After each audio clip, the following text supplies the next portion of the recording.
هو ربنا اداكي النعمة دي عشان تأكليه وتشربيه وتراعيه، دي اسمها رعاية. الحاجات دي اللي انت بتعمليها اسمها ايه؟ رعاية. لكن مش ده امر الله ليكي ان انت ترعيهم. امال انا امر ربنا ليا ايه؟ ان انا اربيهم، التربية. فبالتالي الولاد لابسين احلى لبس، اشيك لبس، احلى حاجة، احسن مدارس، رايحين احسن تمارين، وكل حاجة تحفة. وبعتذر جدا في الكلمة، وكلهم مش مؤدبين. قلالات التربية.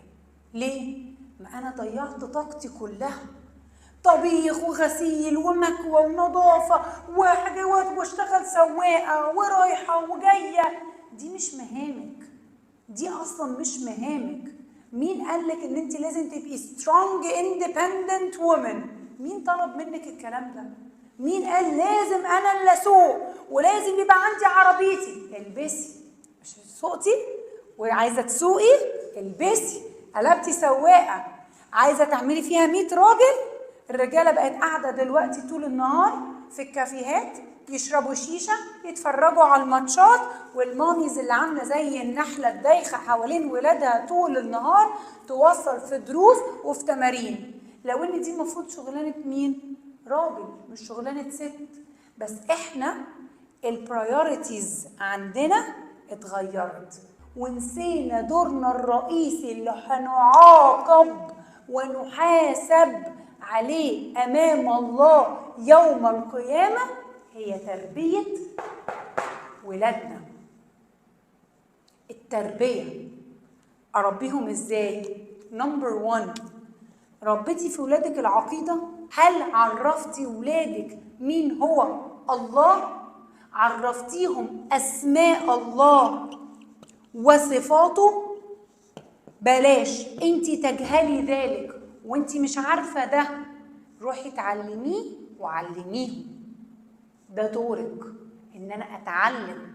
لان عايزه اقول لكم على مفاجاه، احنا العلم عن الله وعن ديننا فرض. احنا بنعبد ربنا كما يريد الله؟ لا والله. ليه؟ لان احنا بقت اولوياتنا حاجه تانية خالص. احسن مدرسه، احسن تمرين، الغساله، الطبيخ، هطبخ ايه النهارده، هروح اعمل ايه. مين قالك انه ده دورك؟ ليه عايزين ناخد دور مش بتاعنا؟ ان انت تحسي بالغريزه اللي ربنا غرزها فيكي، ان انت تبقي ام وتحسي بالاولاد، واجيب ذريه صالحه اربيهم على عقيده مين هو الله، من هو الله، ايه اسماء الله، ايه صفات الله. وبعد ما اعرفهم مين هو ربنا، ابدا اقول لهم اوامر الله. لكن احنا قوم صلي يا حبيبي، لازم تصلي يا حبيبي. طب انا اصلي لمين؟ لربنا. هو مين ربنا؟ مين اللي خلق ربنا؟ هو ربنا فين؟ هو ربنا ده بيعمل ايه؟ طب انا بصلي له ليه؟ التقصير ده من مين؟ منك كأم. ده دورك.